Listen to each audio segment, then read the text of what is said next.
unawaan mo kung bakit ngayon ka na dapat magnegosyo. Maraming tao na ayaw mag-business. Dahil karamihan sa mga tao, lalo na sa mga Pinoy, ay ganito ang naituro.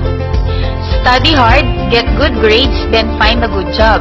Ito ang dahilan kung bakit after natin gumraduate ay nagsisikap tayo agad na makahanap ng trabaho. Walang masama doon. Pero karamihan sa mga tao ay ganito ang nagiging dahilan kapag inalok mo ng negosyo. Ayoko mag-business, wala akong puhunan, wala akong pera. Di ba't kapag naghanap ka ng trabaho, kailangan mo din mamuhunan sa pamasahe, medical, requirements, pagkain, clearances, at kung ano-ano pa. Kung minsan nga kinakailangan mo pang umutang para lang makumpleto ang mga requirements mo. Ang masaklap, paano kung hindi ka pumasa sa requirements or hindi ka natanggap sa trabaho mo? Malamang-lamang ay uulitin mo ito ulit at mamumuhunan ka muli. Ang iba naman ay ganito, wala akong oras para dyan. Walang kaso yun. Pero ang mas malala, wala ka nang ang oras, wala ka pang pera. Yun ang malala. Ganito naman ang dahilan ng iba. Hindi ko alam yan. Hindi ko hilig yan. Hindi ko linya yan. Tanong, ang mga doktor ba ay pinanganak ng doktor? Ang mga engineer, pinanganak ba ang engineer? Ang mga lawyers, pinanganak ba silang lawyers? Diba nag-aral din sila at dati rin nilang hindi alam ang trabaho nila? Ikaw, hilig mo ba ang ginagawa mo ngayon? Kung aalisin natin ang sweldo mo, gagawin mo pa rin ba ang trabaho mo? Maraming mga tao ang ginagawa nila ang alam nila, ang sinasabi nila at ang linya nila. Pero kulang pa rin at lagi silang kapos sa kita nila. Kung ito ang magpapabago ng buhay mo at ito ang magbibigay sa'yo ng mga pangarap mo, bakit di mo alamin? Bakit di mo linyahin? Bakit di mo aralin? May mga tao naman na nagsasabing, ayoko mag-business. Risky yan. Baka hindi ko magawa. Baka malugi ako.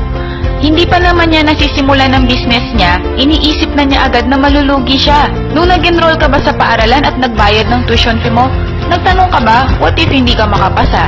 At what if hindi ka makagraduate? Nung mag-apply ka ng work sa kumpanya mo, tinanong mo ba na what if hindi ko magawa ang trabaho ang bibigay sa akin?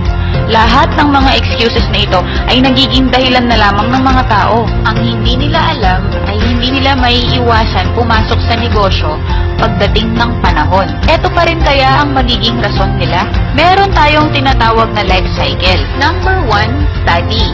Nag-aral ka at kapag nagkaanak ka, pag-aaralin mo rin. At kapag nagkaanak ang anak mo, pag-aaralin niya rin ito. Dahil kailangan natin mag-aral para tayo ay matutong magsulat at bumasa. Pagkatapos mag-aral, tayo ay gagraduate at pagka-graduate, tayo ay magtatrabaho. Pero may mga tao na hindi nakapag-aral at hindi nakagraduate. Pero nagtatrabaho dahil kailangan natin magtrabaho para tayo ay may pangsuporta sa mga pangangailangan natin araw-araw. Ang tanong, gusto mo ba na habang buhay magtrabaho? Gustuhin mo man, hindi pwede. Dahil pag edad mo ng 60 to 65 years old, wala ka nang magagawa. Retired ka na. Ngunit makakatanggap ka naman ng retirement fee mo. Pero dahil retired ka na, tigil ang trabaho mo, tigil na din ang sahod mo. At kahit gaano pa kalaki ang pera na natanggap o naipon mo, ay mauubos at mauubos din ito sa mga pangangailangan mo at sa pamilya mo. Lalong-lalo na kapag ikaw ay may karamdaman. At para hindi maubos ang pera mo, ano ang maaari mong gawin? Malamang, isa lang ang nasa isip mo. Papasok ka sa business. Kanina, kaya ayaw mong mag-business ay dahil kailangan mo mamuhunan. Diba ito din ang kailangan mo ngayon? Kanina, ang dahilan ay wala kang time. Sa tingin mo, pag edad mo ng 60 to 65, napakarami mo pang time? Kanina, ang dahilan kaya ayaw mo ay dahil hindi mo alam. Ngayong retired ka na, anong alam mo sa business? Kung buong buhay mo ay nagtrabaho ka lang at hindi ka nag-business. At dahil nga wala kang knowledge about sa business, yun ang risky. Dahil mataas ang posibilidad na bumagsak at malugi ang business na itatayo mo.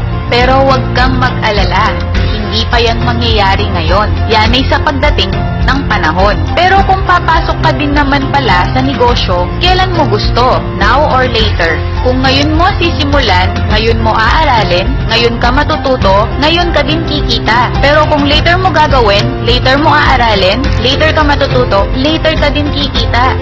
Ito ang ilan pa sa mga benefits o dahilan kung bakit ngayon ka na dapat magnegosyo. Let's say, 20 years old ka na ngayon. After 5 years, nag-fail ka. Okay lang, dahil bata ka pa. Pwede mo pa ulitin. Kung 65 ka na at after 5 years, nag-fail ka, mauulit mo pa kaya? Kung 20 ka na ngayon at after 5 years, naging successful ka, may enjoy mo ba? Oo naman. Kung 65 ka na ngayon at after 5 years, naging successful ka, may enjoy mo pa ba? Lalo na kung sa panahon na yun ay may karamdaman ka na. Ngayon, alam mo na kung bakit maganda na ngayon ka na dapat pumasok sa business.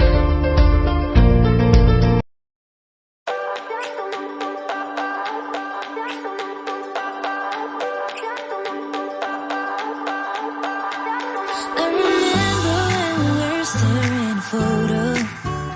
Don't forget the way you look me in the eyes.